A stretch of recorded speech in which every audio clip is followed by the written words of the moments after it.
चलिए शुभारंभ करते हैं। देखिए, जो चाइना के शिप पे बवाल मचा था, चाइना का एक जहाज आता है जिसको यूएस ब्लॉकेड रोकता है। ये यूएस बहुत बड़ा जहाज है, एक मतलब 900 फीट लंबा जहाज है।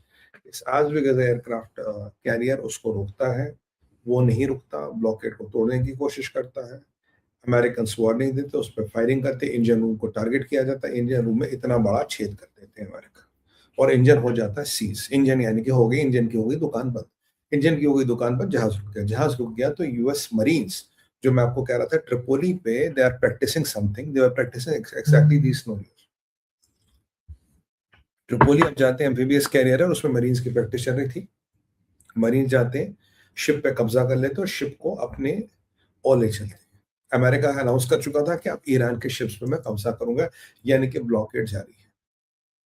ठीक है।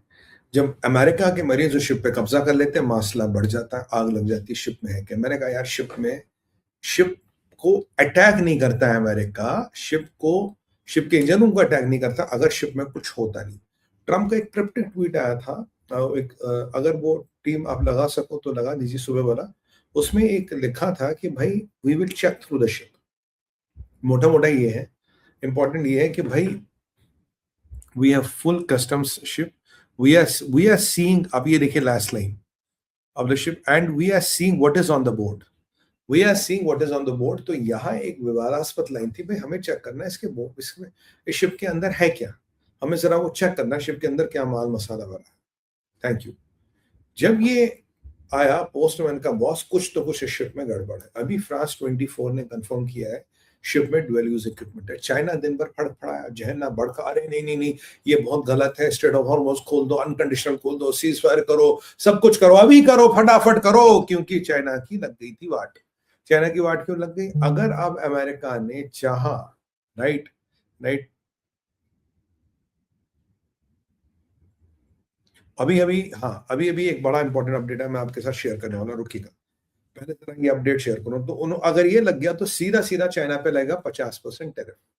50% टेरिफ लगेगा, और डुअल यूज की चाइना को ऑलरेडी चिट्ठी जा चुकी है। तो डुअल यूज के बाद आप पे 50% टेरिफ और लगेगा। मुबारक हो, आओ भाई साहब पार्टी में, आपका स्वागत है।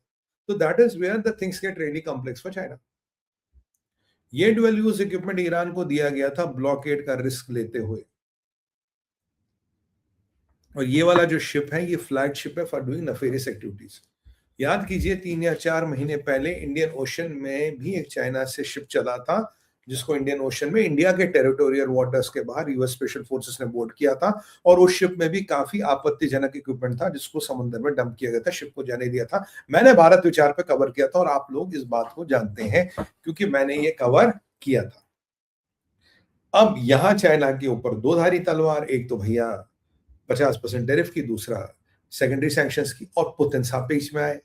पुतिन साहब को पूछते, भाई साहब ये आप ये मध्यस्थता क्यों नहीं करा रहे हो? पुतिन कह रहा है हमारा कोई मतलब नहीं है भाई, अगर हमारी जरूरत हो तो हमें बताना, और मॉस्को देखेगा वो क्या कर सकता है। सो उन्होंने पतली गली से वो निकल गए, this not of my problem, not my war, go and do it whatever you want to do. क्योंकि पुतिन की समस्या क्या है? पुतिन की रिफाइनरी पे यूक्रेन ने अटैक किया है, और एक बहुत बड़ी रिफाइनरी जो है वो, उसमें आग लग गई। रिफाइनरी में तो हमारे राजस्थान में भी आग लगी है। कल मोदी जी को इनॉग्रेशन करना था, रिफाइनरी में भयंकर आग लगी है, भयंकर।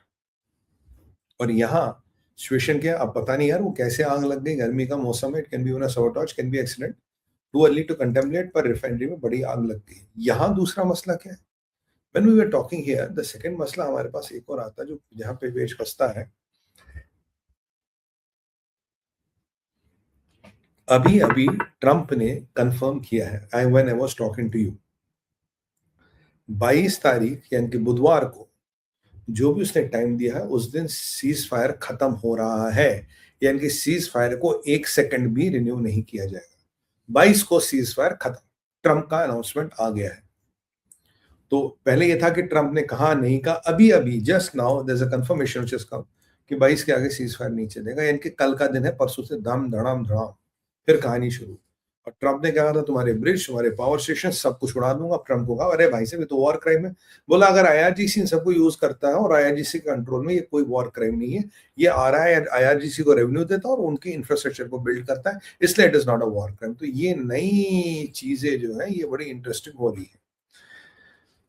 अब ऐसी शादी आपने देखी हो जिसमें दुल्हन का पता नहीं और दूल्हा लापता हो, और बाराती और जो लड़की के रिश्तेदार है वो पहुंच गए, कहना भाई साहब वो खाना कब शुरू कर रहे हो।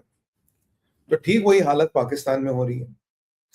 पहले बताया कि जेडी वेंस पाकिस्तान नहीं जाएंगे, सिक्योरिटी थ्रेट है। कुछ टाइम पहले, 1 घंटे पहले, ट्रंप का एक पोस्ट आता है, किसी को इंटरव्यू में बताता है कि भाई my team is already in air, they are landing in Pakistan in couple of hours. हाँ, ये अमेरिका से चली कब? चलो कोई नहीं, बताया नहीं अमेरिका ने। They are landing in Pakistan in couple of hours, and जो टीम को लीड कर रहा है वो जेडी वांस लीड कर रहा है।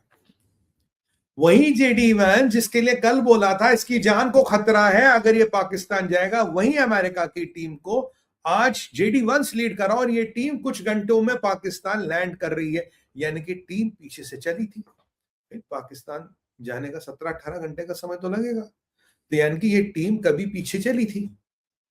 यानी कि वो जो कल सिक्योरिटी रिस्क था, या तो वो दरकिनार करा गया, या उसको इग्नोर किया गया, या मजबूरी कुछ और थी। टीम चली, टीम पाकिस्तान लैंड कर रही कुछ ही घंटों में। यानी कि अमेरिका ने डिक्लेयर ही नहीं किया, अमेरिका ने बताया नहीं टीम पाकिस्तान जा रही है ड्यू टू सिक्योरिटी रीजंस। अब सवाल ये है कि जेराल्ड कुश्नर, विटकॉफ और जेडी वांस जा रहे हैं, जेडी वांस इस टीम को लीड कर रहे हैं।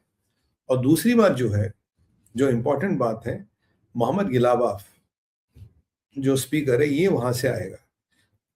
इसके साथ 2 या 3 लोग मात्र और आ रहे हैं। अब ये कौन है ये हमें नहीं पता, ईरान अभी कुछ नहीं बता रहा।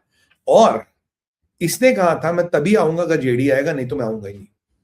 मतलब जेडी को ये लॉलीपॉप समझते कि जेडी आएगा तभी आऊंगा, क्योंकि कश्मीर थे तो इसने, वो विटकॉफ ने उसको लपड़ मारा था, तो तब से ये तरह चुपचाप बैठा है। कह रहा अगर जेडी आएगा तो मैं तभी आऊंगा, तो नहीं आऊंगा। अभी मैं मोहम्मद गलीबाफ का एक वीडियो सुन रहा था, कह रहा था मैं तो सिपाही हूँ, सिपाही तो लड़ने के लिए पैदा होते हैं, और मैं तो शहादत मुझे मिलेगी, मैं तो अल्लाह ताला का बाज जलाऊंगा, मैं तो जन्नत रसीद हो जाऊंगा, और सिपाही कभी सरेंडर नहीं करते। ये नया टोन आया है।